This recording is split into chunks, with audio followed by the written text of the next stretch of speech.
Hi అండి, welcome back to our channel బండీస్ kitchen. ఈరోజు చాలా టేస్టీగా అండ్ సింపుల్గా ప్రిపేర్ చేసుకునే ఫిష్ ఫ్రై ఎలా ప్రిపేర్ చేసుకోవాలో చూసేద్దామా.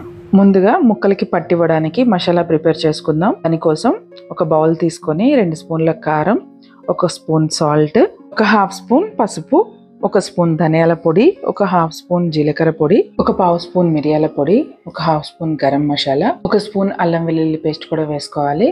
దాని తర్వాత 1/2 లెమన్ కూడా స్క్వీజ్ చేసుకొని 2 టేబుల్ స్పూన్ ఆయిల్ కూడా వేసేసుకోవాలి. ఒకసారి వీటన్నిటిని మిక్స్ చేసుకోవాలి. ఇలా ఆయిల్ అంతా కలిసేలాగా ఒకసారి కలుపుకోవాలి. ఇందులోకి 1/2 కప్ వాటర్ యాడ్ చేసుకొని మళ్ళీ మిక్స్ చేసుకోవాలి. ఇది ముక్కలకి పట్టాలంటే కొంచెం పల్చగా ఉండాలి కదండి, సో అందుకే ఇందులో వాటర్ యాడ్ చేస్తున్నాను. చూస్తున్నారు కదా, ఇలా ఉండాలి. సో దీంట్లో 2 స్పూన్స్ కార్న్ఫ్లోర్ కూడా వేస్తున్నాను. కార్న్ఫ్లోర్ వేసుకోవడం వల్ల పీసెస్కి మసాలా అంతా మంచిగా పడుతుంది అండ్ క్రిస్పీనెస్ కూడా వస్తుందండి. సో 2 స్పూన్స్ కార్న్ఫ్లోర్ వేసుకున్న తర్వాత కొంచెం వాటర్ కూడా యాడ్ చేసుకొని మొత్తం అంతా మళ్ళీ ఒకసారి కలుపుకోవాలి. చూస్తున్నారు కదా, ఇలా ఉండాలండి వీడియోలో చూపిస్తున్నట్లుగా. ఇప్పుడు దాన్ని ఫిష్ ముక్కలకి అన్నిటికీ పట్టించేద్దాము. ఇలా మొత్తం అన్ని ముక్కలకి మంచిగా కోట్ చేసుకొని వీటిని ఒక 1 అవర్, కుదరకపోతే ఒక హాఫ్ అన్ అవర్ అన్నా ఫ్రిడ్జ్ లో పెట్టుకొని తర్వాత ఫ్రై చేసుకుంటే టేస్ట్ అండ్ క్రిస్పీనెస్ కూడా చాలా బాగా వస్తుందండి. నాకు కుదరక నేను 15 మినిట్సే ఉంచాను. మీకు కుదిరితే కనుక హాఫ్ అన్ అవర్ కానీ 1 అవర్ కానీ ఉంచినా కానీ టేస్ట్ చాలా బాగుంటుంది. సో ఇలా ప్యాన్ లో ఆయిల్ వేసుకొని అది కొంచెం హీట్ అయిన తర్వాత 1 by 1 ఇలా పీసెస్ ని మనం ఎలా అడ్జస్ట్ చేసుకోవాలి. ప్యాన్కి ఎన్ని ముక్కలు పడతాయి అనుకుంటే అన్ని ముక్కలు పెట్టుకొని ఇలా చక్కగా 2 వైపులా కాల్చుకోవాలి. చూస్తున్నారు కదా, మనకి ఒక 2 to 3 మినిట్స్ అలా ఉంచిన తర్వాత పీస్ని ఇలా షిఫ్ట్ చేసుకోవాలి. లేకపోతే మనకి ఇలా అంటుకుని సరిగా కోటింగ్ అనేది మొత్తం అంతా ప్యాన్కి అంటుకుంటుందండి.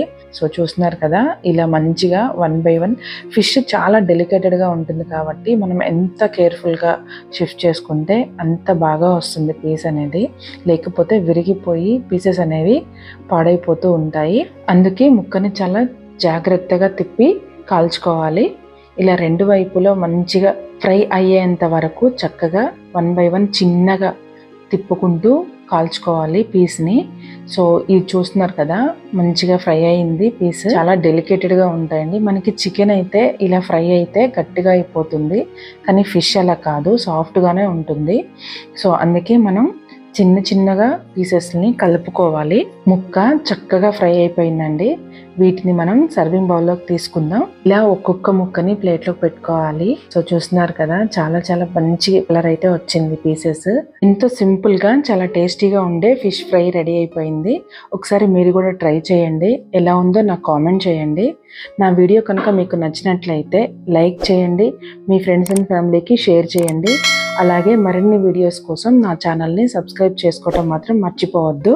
Thank you for watching.